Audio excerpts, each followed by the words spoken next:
Reprise de débat. The honourable member for Calgary-Midnapore. Thank you very much, Mr. Speaker. Merci, Monsieur le Président. Before I start, I'll indicate that I will be splitting my time with our fantastic member from Langley Elder Grove, so I certainly look forward to his comments after mine.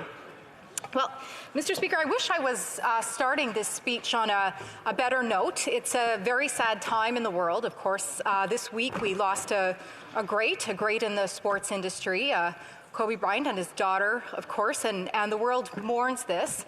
And upon reflection of this, Mr. Speaker, you know, I got to thinking about the sports world and this speech ahead of me here in the House of Commons. And Mr. Speaker, I began to reflect on actually one of my favorite sports movies, one of my favorite movies indeed. It's a movie from my earlier times. It's a movie called Jerry Maguire, Mr. Speaker. And I like this movie very much. If you don't know the story, Mr. Speaker, it is about an individual who is a sports agent who makes the decision to leave his big firm to go and start his own firm because he's actually concerned about the ethics at the big firm. And unfortunately, Mr. Speaker, he only gets one client, and you may know this client, Mr. Speaker. It is, of course, the character played by Cuba Gooding Jr., a very gregarious character, very bold. But there is one line, Mr. Speaker, that he is known for in the movie, which comes to my mind here as we discuss this opposition day bill, and that is, show me the money, show me the money. Because certainly, Mr. Speaker, Canadians have given their money in record debt, record deficits. The federal debt as of 2017-2018 budget was $671.3 billion, not a small amount, Mr. Speaker. I wish I could say that it stopped there, but unfortunately, 2018-2019, it went on to $696.5 billion, Mr. Speaker, exactly. With the federal deficit in the 2019-2020 budget expected to be, not by the Fraser Institute, but by Maclean's, $19.8 billion. So, I mean, these are huge numbers. And so, Mr. Speaker, as a result of that, what do we expect as Canadians for them taking all these taxes? We expect them to show us the money. Show us the money.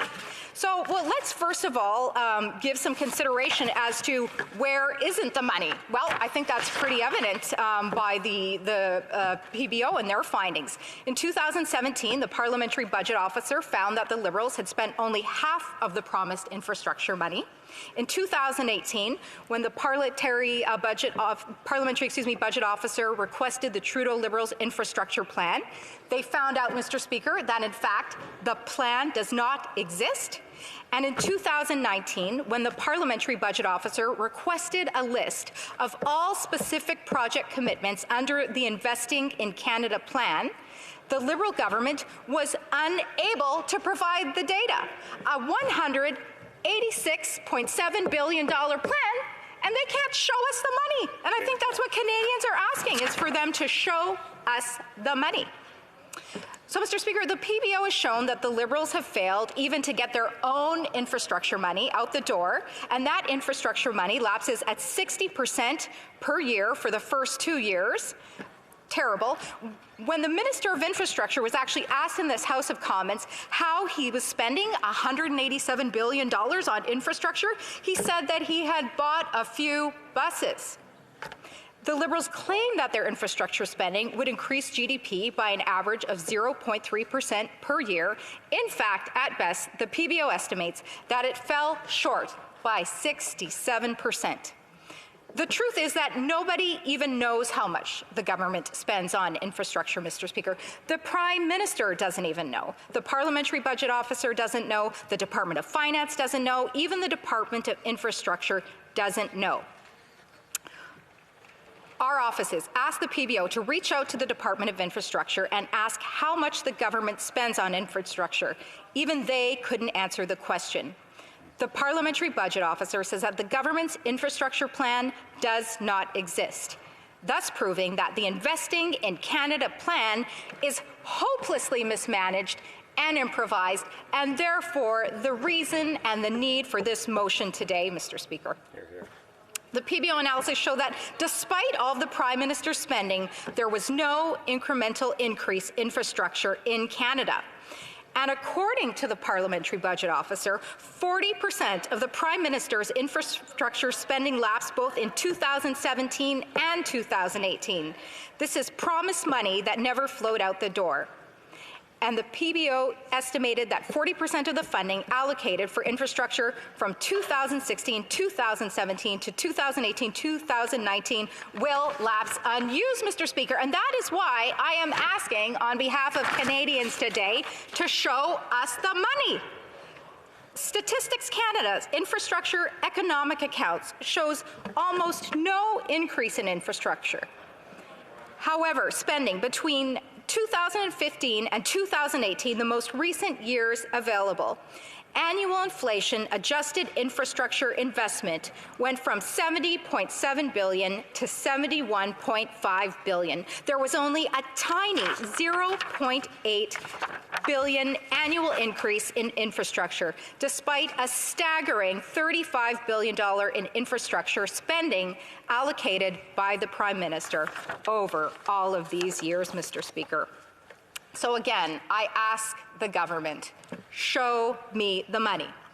Well, after that, Mr. Speaker, I thought that, perhaps if we're not seeing it in these grand offices of the Parliament and of the Government of Canada, perhaps I could look closer. I could look in my own backyard to see some evidence of spending. Well, unfortunately, I can't see the money there either, Mr. Speaker. I look, for example, at a $4.4 billion pipeline, which my province is desperately in need of at this time. But unfortunately, Mr. Speaker, I understand there were some shovels in the ground as of December, but we look ahead to the future, far into the future, very frankly, and currently, Q2, Q3 of 2022 is the best case scenario completion date. That's 3 years. That's another 3 years lost in Alberta, Mr. Speaker. And again, I ask this government to show me the money. Let me look harder in my backyard, Mr. Speaker. Let me look to a very dear project to all Calgarians, the Green Line. The Green Line. After many years of humming and hawing and toing and froing, we finally get a commitment from the federal government. But guess when the implementation date is expected to be completed? 2026, Mr. Speaker. I'll be over 50. Hopefully my son will have a learner's permit by then. So again, I ask, Mr. Speaker, the government to show me the money. Now, Mr. Speaker, I can tell you two places where we can see the money. The first certainly is in the cost of administration of the infrastructure bank. If there's nothing built, well, there's some money there, which is currently, in 2019, $11.376 million, which includes staff compensation, professional fees, travel, but not a single infrastructure project. Someone please call John Williamson and get the waste report going again here, because we certainly can't. We see the money there, but certainly no infrastructure. There is one place, Mr. Speaker, we are seeing the money, but unfortunately it's not in Canada. It's in Asia with the Asia Infrastructure Bank, a $256 million contribution over 5 years, where we're actually 1% shareholders. That's pretty impressive. 3 pipelines over there, Mr. Speaker, none here, but 3 over there.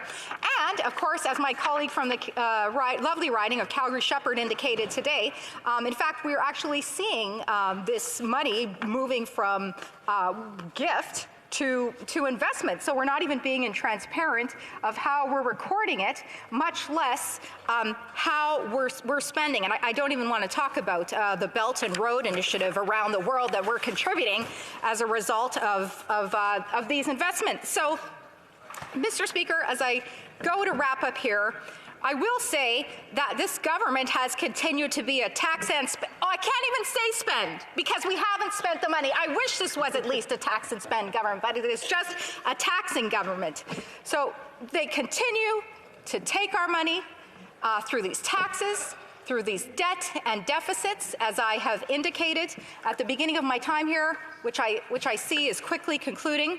So in the end, I would ask on behalf of Calgarians, Albertans, the good people of Calgary-Midnapore, and Canadians, show me the money.